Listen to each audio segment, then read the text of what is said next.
देखो पाणीपाग को आकलन करिया इंडियन मेटालोजिकल डिपार्टमेंट अच्छी जो माने सारा भारत वर्षर भिन्न भिन्न समय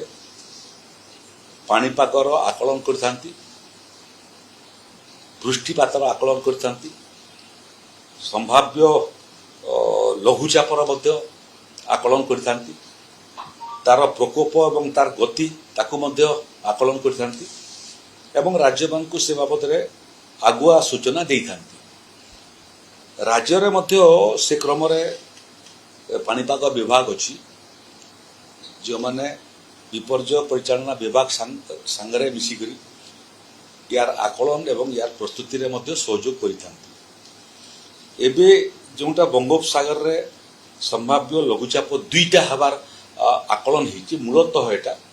एक अमेरिकीय संस्था की आकलन करी से आकलन आईएमडी रो आकलन भितर केवल एतिकी फरक जे से माने तार प्रकोप को बेसी हेबो बोली अमेरिकन संस्था अनुमान लगे किंतु भारतीय संस्था एवं उड़ीसार पाणीपाग विभाग मध्य वर्षा हेबो गुड़ी जगह रेड जोन रे अछि मूलतः आंध्र प्रदेश एवं तमिलनाडु रे यार प्रकोप बेसी देखिया पई मिलबो किंतु आंध्र प्रदेश पाखरे थिबा कारणरू से प्रकोपर प्रतिफलन मध्य ओडिशा रे हेबो मूलतः दक्षिण ओडिशा रे हेबो तेणु दक्षिण ओडिशार राज्य जिला माने जोटा गंजाम कोरापुट नवरंगपुर ये सब गजपति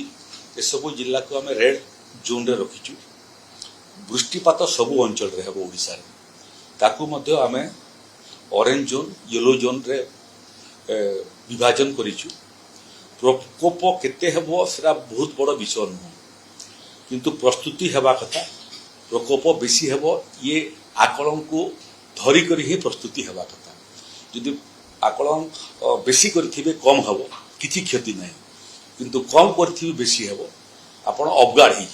तेणु विपर्य परिचालना विभाग ए बाबद प्रस्तुत अछि सबु जिला प्रशासन को आमे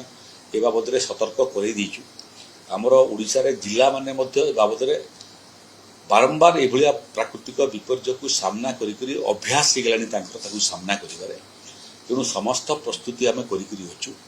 प्रकोप जदि बेसी हुए सेथिपे भी आमे प्रस्तुत प्रकोप जदि कम हुए सेथिपे मध्य प्रस्तुत लोके आदौ विचलित होंतु नहीं एवं 98-99 मसीहार महाबात्यार परिस्थिति आउ केबे ओडिशा को आसीबो नहीं महाप्रभु जगन्नाथ आमर सहायक होंतु विपर्य परिचालना विभाग प्रस्तुत अच्छी जिला प्रशासन प्रस्तुत अच्छी आदौ भयभीत होंतु नहीं किंतु रहिला इभलिया कोनोसी परिस्थिति हेले ओडिशा सरकार एवं विपर्य परिचालना विभाग एवं जिला प्रशासन को समस्ते मिसिकरी सहयोग करंतु जो परिस्थिति हेबो ताकू आमे सफलतार सहित सामना करिबा एवं जो प्रकोपर आपणकर बात्या आसु ताकू निर्णायक भाव में ओडिशा परास्त करी आमे ओडिशा बाहर को पठाइबा।